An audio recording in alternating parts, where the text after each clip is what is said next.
Welcome to the Doctor's Kitchen. I'm going to be teaching you today about the best greens that I advise for most of us to get into our diets.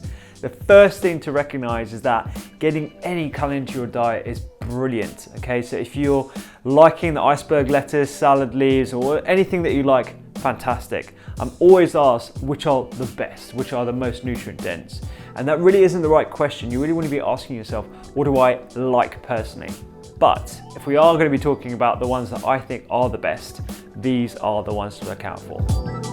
When you're eating a salad and you're having it mostly with iceberg lettuce leaves or sort of the wimp watery ones, you're not really eating much in the way of nutrient density. We want to try and increase the amount of nutrient density in everything that you eat. So these sort of greens are the ones that I think we should be more familiar with when making a salad. Check them out. First things first, rocket. Now, rocket is a gorgeous ingredient. It's got a pepperiness to it. You want to try and balance it with something sweet, maybe some dried fruit, maybe some sweet nuts, lightly toasting and brings out the oils as well. But rocket's a fantastic ingredient. It's actually from the brassica family, so that's the same family as broccoli, cauliflower. Wonderful nutrient density as well. It's got tons of benefits including a good source of things like folate, vitamin K, and also the phytonutrients that you find in all plants, particularly concentrated in this wonderful leaf. So chopping that and getting that into your salad instead of iceberg lettuce, romaine lettuce, all that kind of stuff, rocket is definitely number one choice for me. Second of all, watercress. Watercress has for a number of years been recognized for its phytonutrient density, so the density of all the different minerals and vitamins, but also the plant chemicals that we find in them too.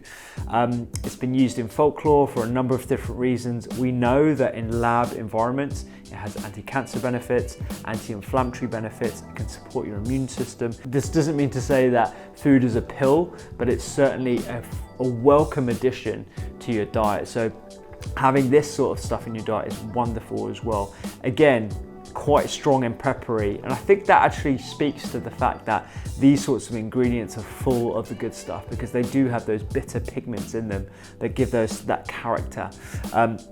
So again, hitting that with some good quality oils, some good quality nuts and seeds, and even dry fruit is a good way of balancing it.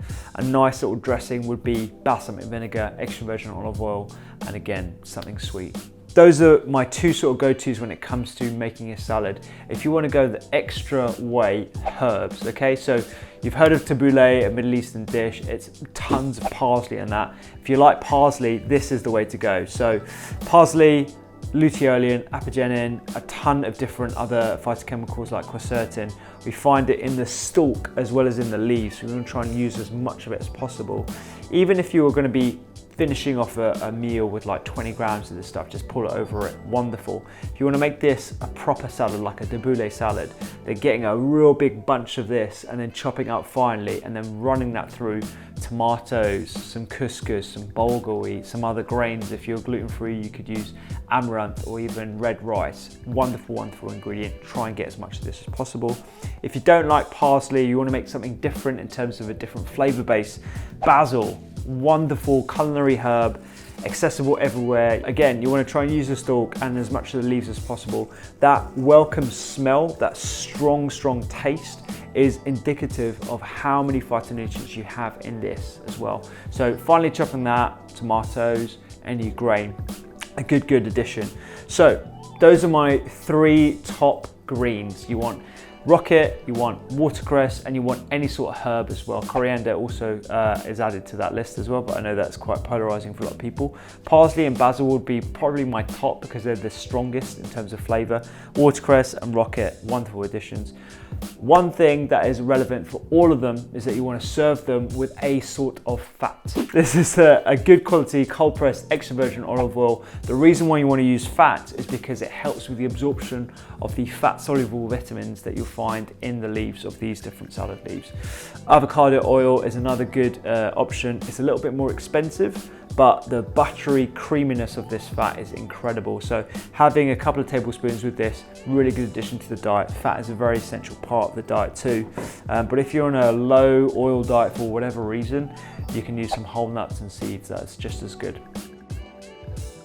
Thank you so much for watching this video. There's so many others for you to enjoy right here.